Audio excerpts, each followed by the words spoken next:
grabando para que no me vaya a pasar lo del lunes. Ok, aquí estamos. Perfecto. Alguien me hizo una pregunta, pero perdóneme, pero no estaba atendiendo al teléfono. No sé si alguien me quería preguntar algo. Yo, profe. ¿Quién es yo? Nirvia. Ah, Nirvia, ¿cómo estás, Nirvia? Nirvia, profe. Ah, sí, diga. Si hoy iba a discutir el Consejo de Facultad la reincorporación presencial a clase. No sé, no lo sé. La verdad es que ni siquiera he revisado la agenda. Que debía haber, me di cuenta ahora, pues cuando ya estaba a punto de ingresar a clase y ya no tengo de verla. Okay. Tengo tiempo, pero no sé por qué tú sabes de algo de eso. ¿Piensas que eso se está por discutir? Sí, profe, ya están llamando a reincorporar. ¿Cómo? Habla. ¿Perdón? Sí, dime. Se oye. Se oye ¿Me mal, oye? está como... Sí, te oigo. Un poco entrecortado, pero te oigo. Sí. Ajá. Te pregunto, ¿sabes algo de eso? De que haya una posibilidad de que nos vayamos a reincorporar presencialmente.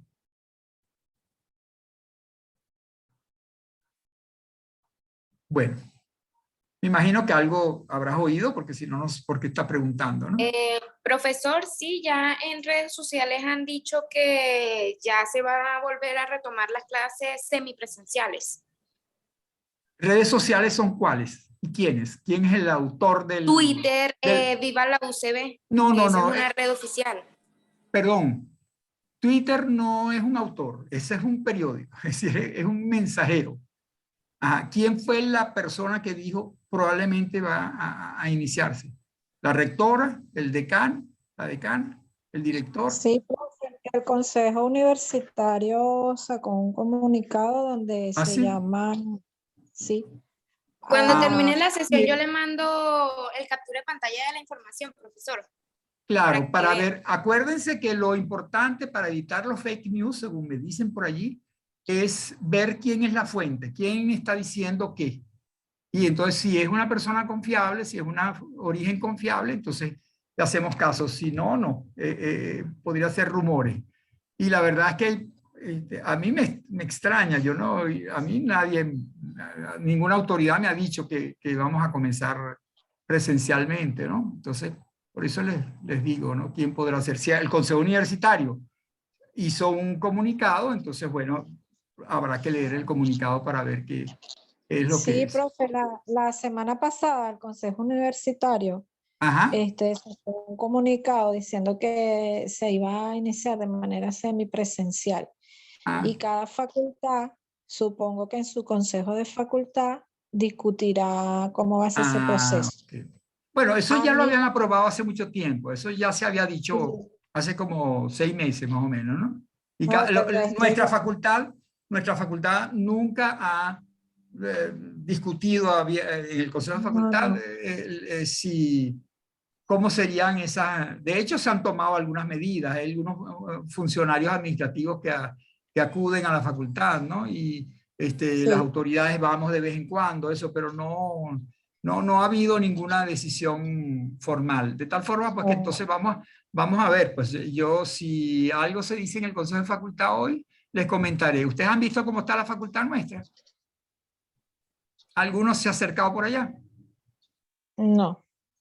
Bueno, entonces, por eso me extrañaría que nos fuéramos a reincorporar, porque aquello no está todavía como para... Mi jefe... Profe, pero también lo que también se decidió fue que son algunas facultades, por ejemplo la nuestra todavía no ha dicho nada, no se ha dicho nada al respecto, pero sí se está considerando. ¿Se está considerando dónde? ¿Quién? Que el Consejo de Facultad se presencie sobre eso. Bueno, el Consejo de Facultad se pronunciará cuando se reúna. Es que tenemos un mes que no nos reunimos. Entonces, por eso digo, no lo sé. Pues esta tarde nos vamos a reunir probablemente. Y allí, pues es posible. Yo, por eso es que no me atrevo a decir nada. Porque si en la agenda aparece un punto, comunicado del Consejo Universitario, bla, bla, o decisión sobre modalidades de actividad presencial, entonces seguramente se va a discutir. O si alguien pide que se discuta sobre eso, ¿ok? Lo que le quiero decir es que yo soy miembro del Consejo de Facultad y a mí nadie me ha dicho nada al respecto, entonces me extrañaría pues o sea, que nada oficial se ha dicho hasta ahora. Si hay ese comunicado del Consejo Universitario, bueno, seguramente el Consejo de Facultad tendrá que pronunciarse al respecto, seguramente. Por eso le preguntaba. Claro, pero esa decisión, tal cual como tú lo estás diciendo, esa ya fue tomada hace como 6 meses. Igualito. Cuando yo estaba de decano encargado, se decidió bueno. igualito. Se aprueba el que vayamos a semipresencial y cada facultad tomará las medidas a fin de ver cómo se van, cuáles actividades y de qué manera y con cuáles medidas de seguridad. Pues, ¿no? Entonces, ¿qué habrá añadido a esa decisión de hace 6 meses esta nueva decisión de hace una semana? No sé, eso es lo que tendríamos que ver.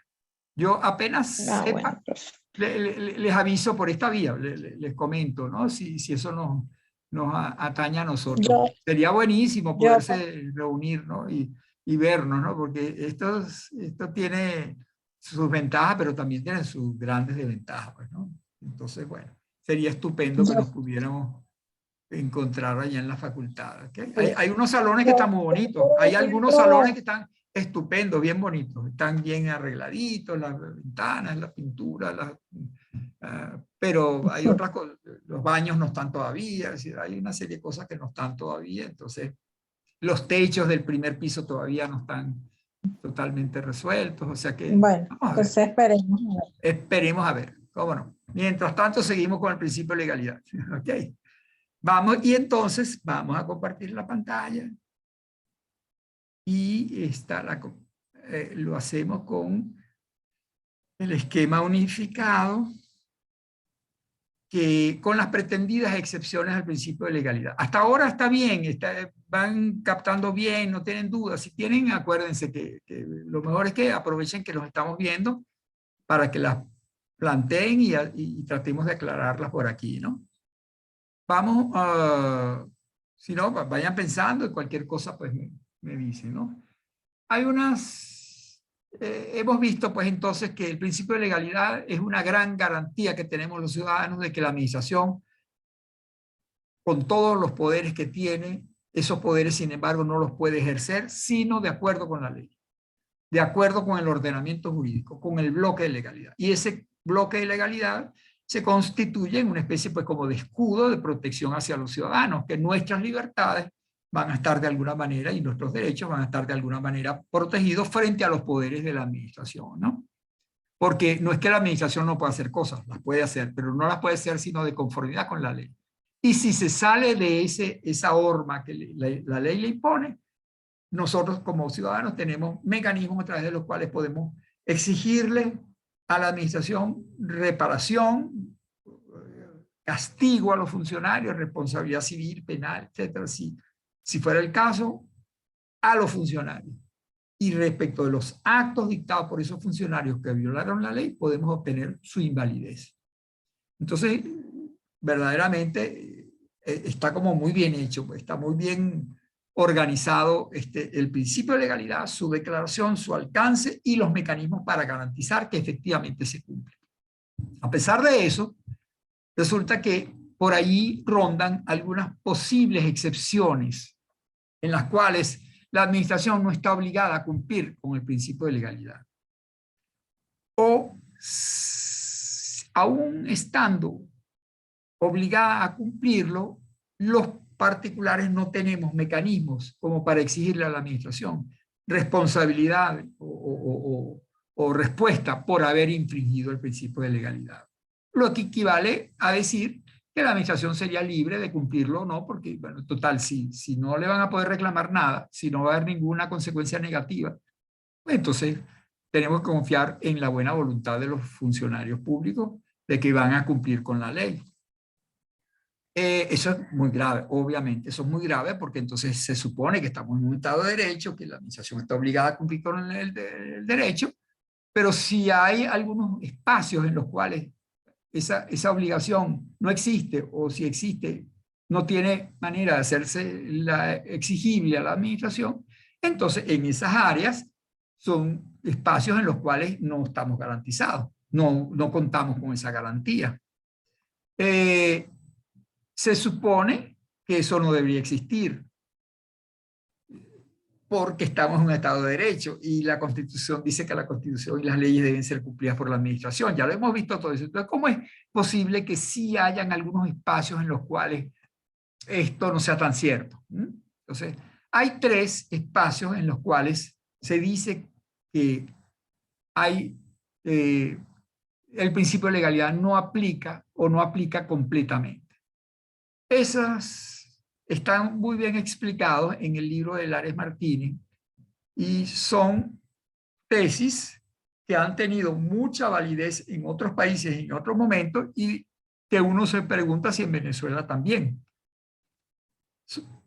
Es la tesis de los actos de gobierno, la tesis de los actos dictados en situaciones excepcionales y la tesis de los actos discrecionales. 3 categorías de actos dictados por la administración o que la administración podría dictar y en los cuales aparentemente se podría sostener que el principio de legalidad no aplica o aplica débilmente o deficientemente, ¿no?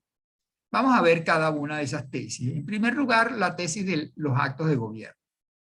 Esa tesis de los actos de gobierno surgió en Francia, en el Consejo de Estado francés, que es el que ha creado todo el derecho administrativo, y prácticamente lo que sostiene es que la administración, cuando dicta actos, no todos los actos que dicta son actos administrativos, que podrían ser actos de gobierno. O sea, la administración podría ser entonces un sujeto que dicta actos administrativos y allí aplica perfectamente el principio de legalidad, mientras que también dicta actos de gobierno en los cuales no aplica el principio de legalidad. Entonces los actos de gobierno pretendidamente estarían excluidos del principio de legalidad. ¿Qué son esos actos de gobierno? ¿Por qué inventó eso el Consejo de Estado? Bueno, el Consejo de Estado en sus comienzos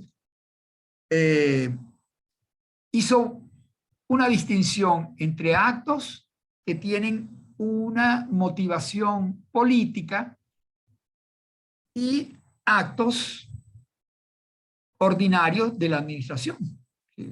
Emitir una partida de nacimiento, darle el nombramiento de profesor a un profesor, darle el título de abogado a un abogado, es decir, son actos ordinarios de la administración, esos son actos administrativos, y ahí aplica el principio de legalidad. Todos esos deben ser dictados de conformidad con el ordenamiento jurídico.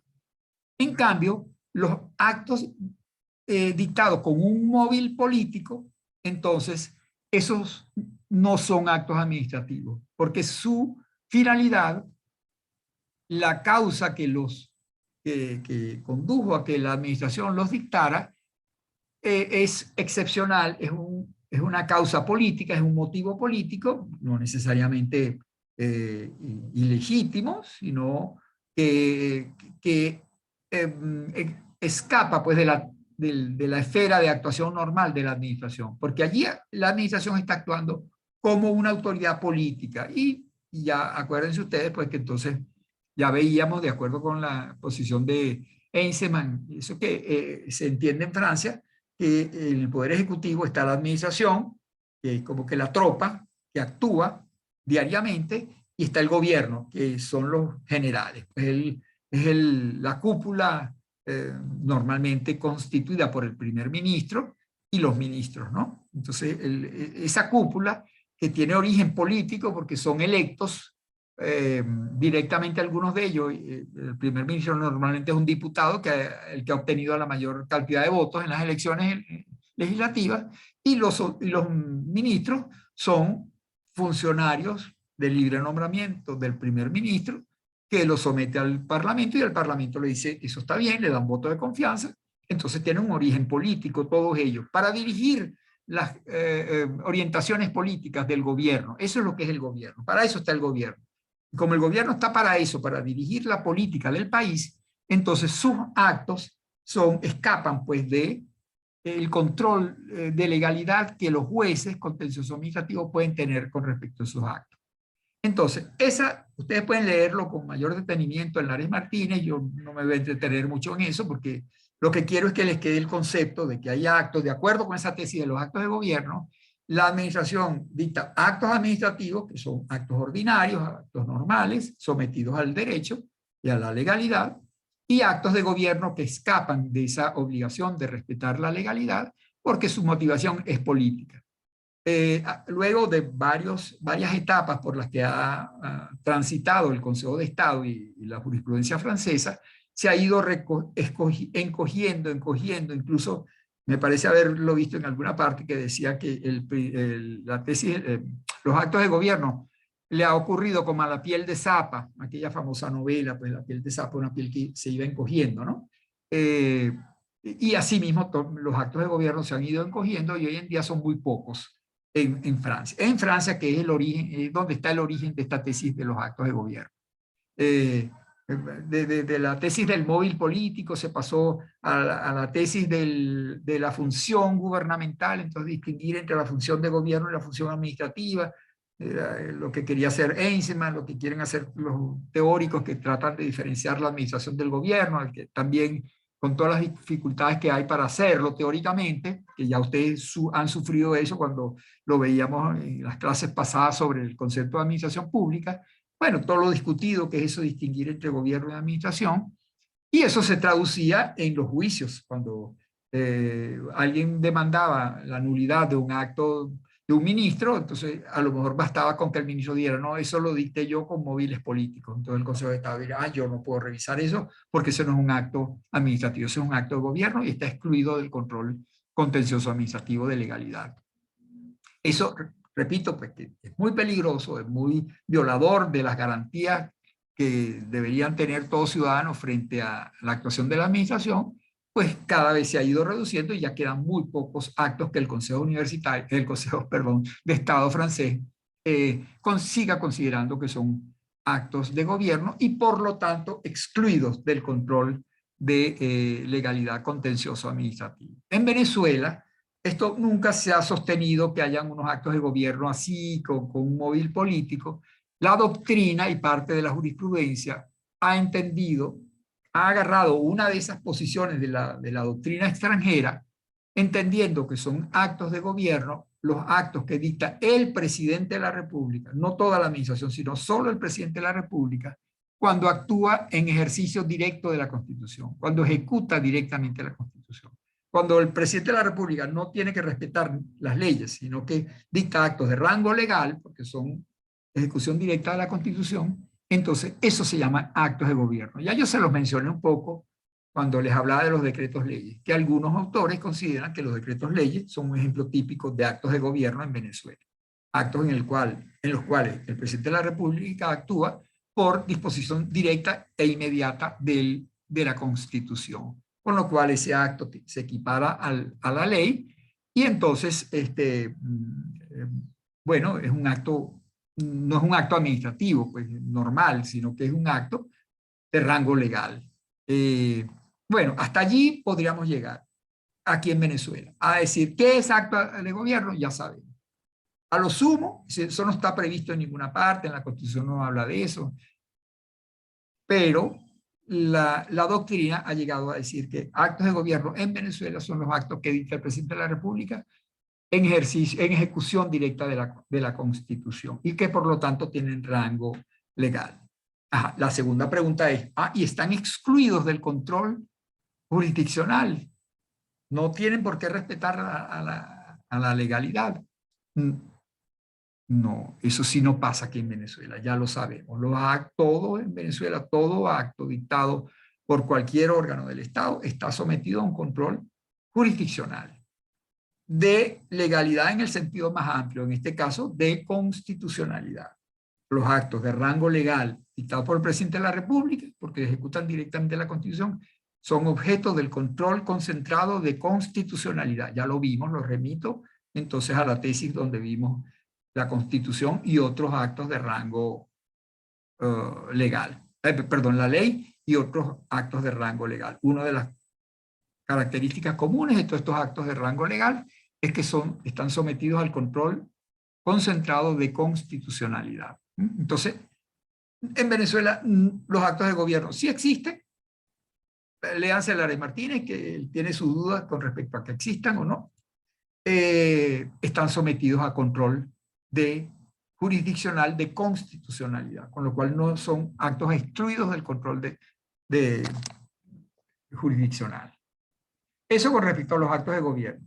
Con respecto a los actos dictados en circunstancias excepcionales, algo dijimos también por ahí en algún momento, sobre todo con los decretos leyes de estado de excepción, es un poco eso, ¿no? Es decir, la idea de esta tesis, que también fue ideada por el Consejo de Estado francés, ocurrió fundamentalmente con las grandes hecatombes producidas en Francia con las guerras, la guerra franco-prusiana del finales del siglo XIX, guerra entre la entonces Alemania y Francia, que perdió Alemania, que perdió Francia, digamos, más bien, y bueno, pero que trajo una serie de desarreglos dentro del país, dentro de Francia, y luego la Primera Guerra Mundial y después la Segunda Guerra Mundial.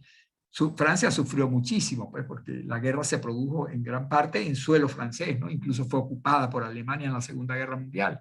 Bueno, en todas esas circunstancias, la administración francesa del momento dictaba actos que luego, cuando terminó la guerra, eran impugnados por aquel que no estaba de acuerdo, ¿no?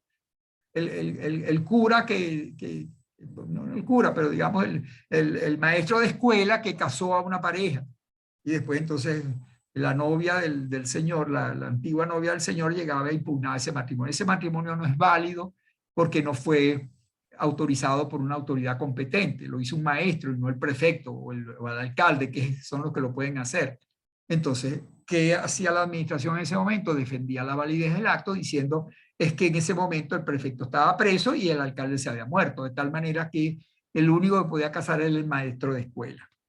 Y lo casó, y aquí está el acta, y él lo dijo todo muy bien, cumplió con todas las normas del Código Civil. O sea que el hecho de que él haya casado sin tener poder para casar, eso invalidaría el acto en circunstancias normales, pero no en circunstancias excepcionales. En circunstancias excepcionales vale una legalidad excepcional también.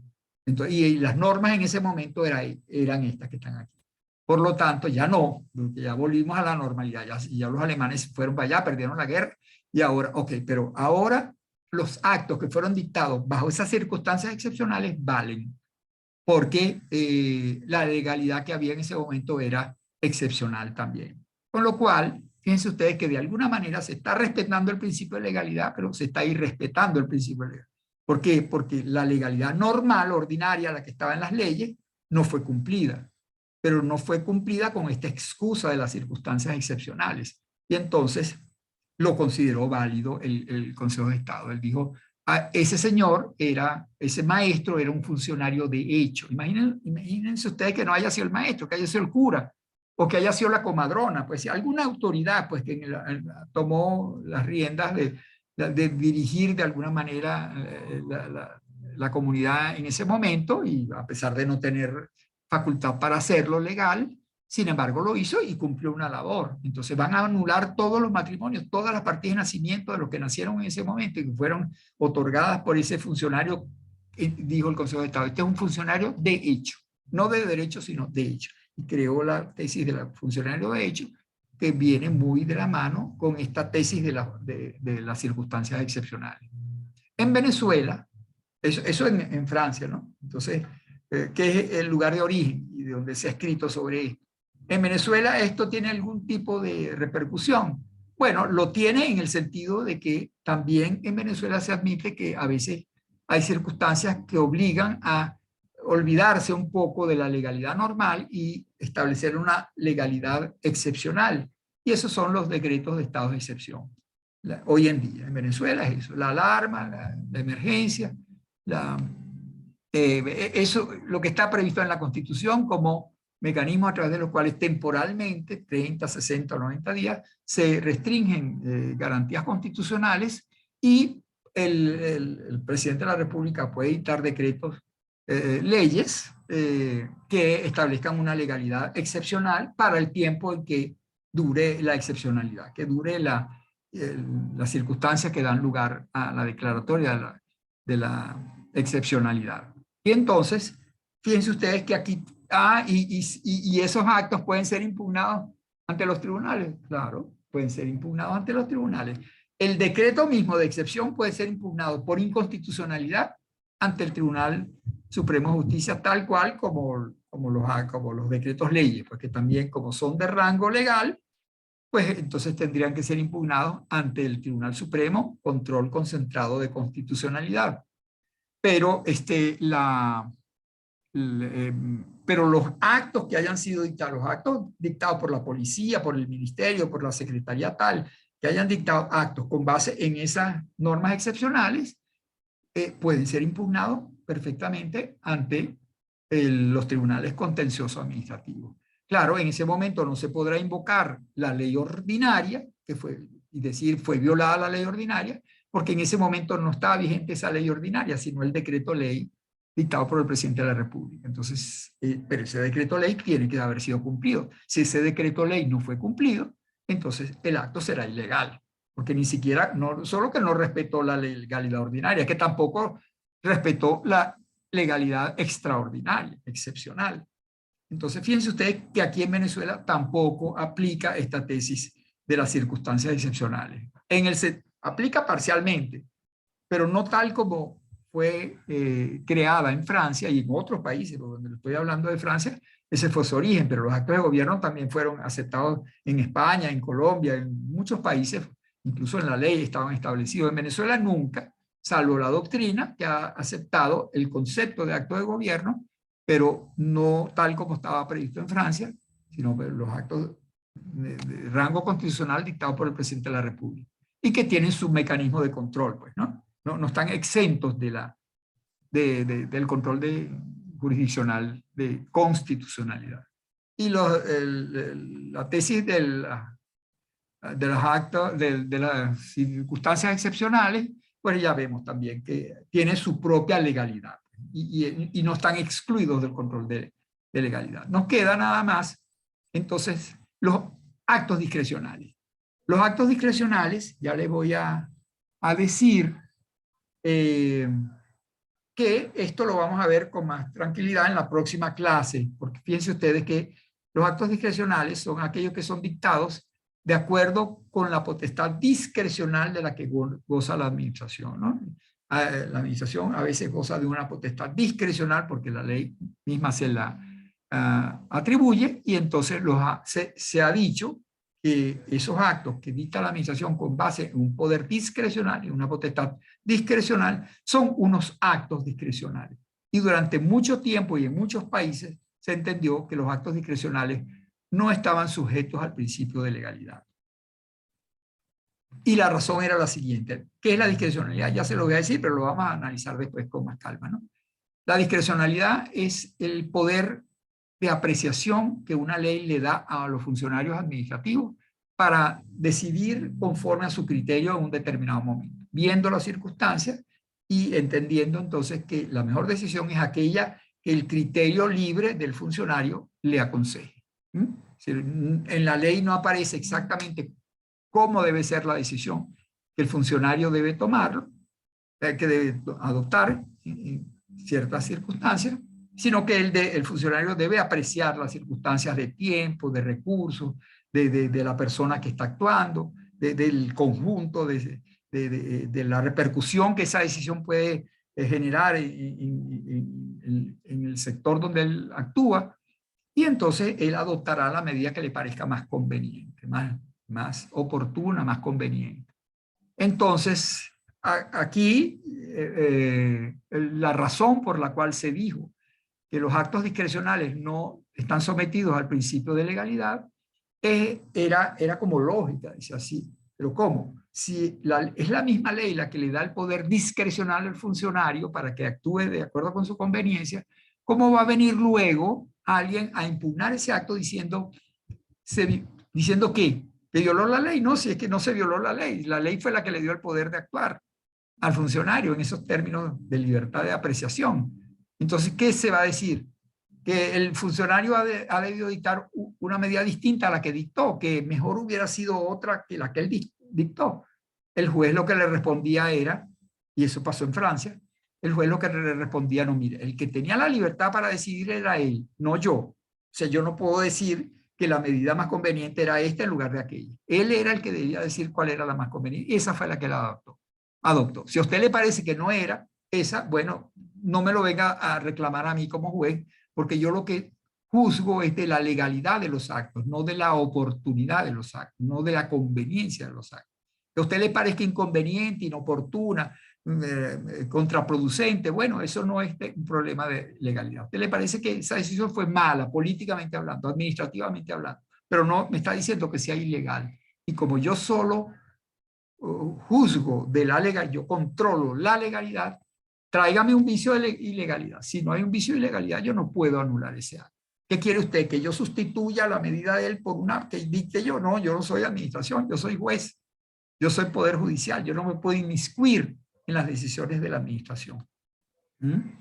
Entonces, quería entonces darle como esa explicación para que vean por qué se sostiene, o se ha sostenido, que los actos discrecionales están excluidos del control de legalidad, que no pueden ser impugnados ante los tribunales contenciosos administrativos que solo controlan de la legalidad y no de la oportunidad o de la conveniencia. Esa oportunidad y conveniencia, que es como normalmente se le dice a lo bueno, eficiente, adecuado, productivo, que pueda hacer la decisión, entonces es lo que se llama el mérito, ¿no? Entonces, en doctrina administrativa, cuando ustedes hablan por razones de mérito, las razones de mérito es que si algo es conveniente o no. El examen que les voy a hacer yo el primer parcial será oral, y a ustedes les parece, no, pero no es conveniente. ¿Por qué? Porque bueno, no sé, porque pues yo me asusto, porque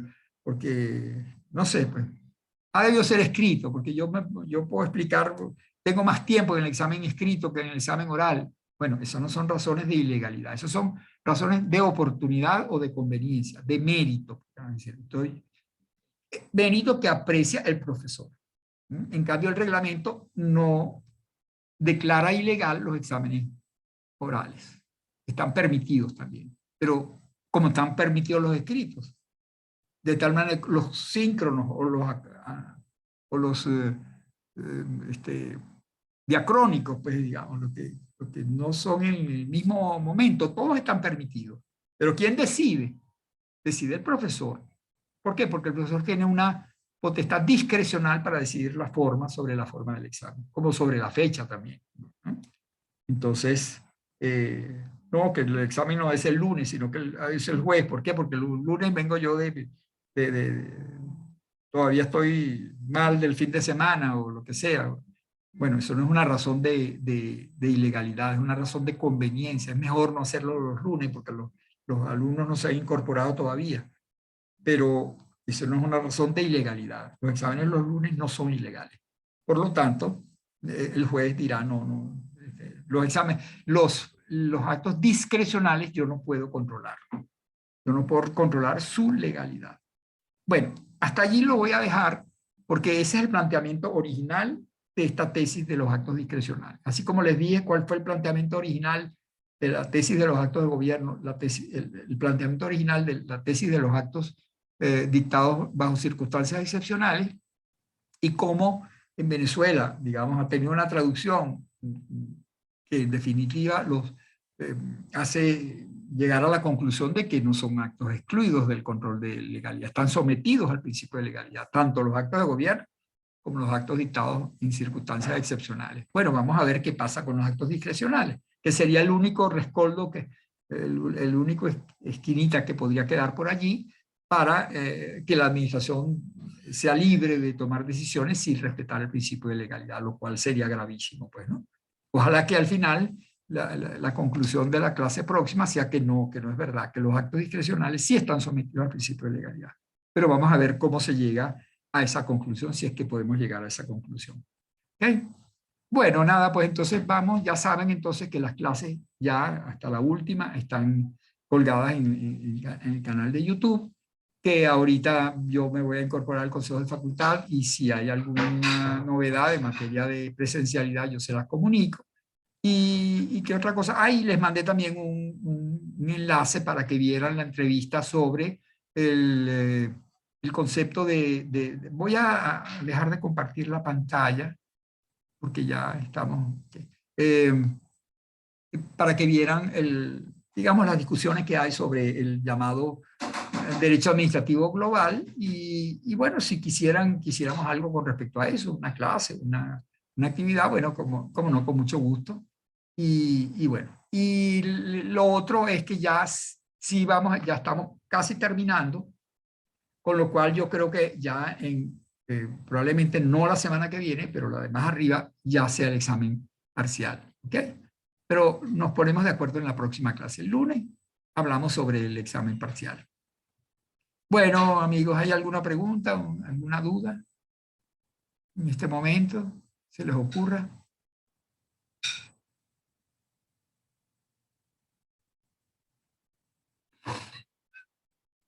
Silvia, Heiderlin siempre tiene preguntas.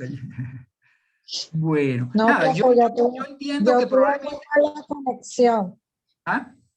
Tuve muy mala conexión. Ay, qué lástima, qué broma con ese asunto de las conexiones. A mí, yo he sufrido también estos días con eso. ¿Cómo hacemos? Vamos a tener que mudarnos para otro sitio, para un sitio del primer mundo, donde haya servicios. ¿Sí? ¿Te mudaste? Me mudé despacio aquí en la casa, pero que va, no me agarraba bien. Tampoco, pues es el módem probablemente. ¿Quién será? De la casa a varios espacios. Ah, sí. Bueno. No sé, pero... Caramba, bueno, miren, le estoy, bueno, siempre queda la clase colgada, pero no es lo mismo a oírla en vivo, ¿no? Donde pueden formular preguntas y todo. Y mejor aún sería si pudiéramos reunirnos allá en el aula 1, creo que era donde yo solía tener clase, no me acuerdo ya. Una de esas aulas teníamos clase y es mucho más grato, pues mucho más inmediato, más fluida la comunicación. Entonces, bueno, ojalá que haya buenas noticias al respecto. Bueno, jóvenes, entonces nada, pues que pasen un buen fin de semana y no se olviden del derecho administrativo, entonces, porque ya saben, lo más probable es que en un par de semanas ya tenemos el parcial. Bueno, bien. Nos vemos entonces en la próxima clase. Okay. Chao, buenas tardes.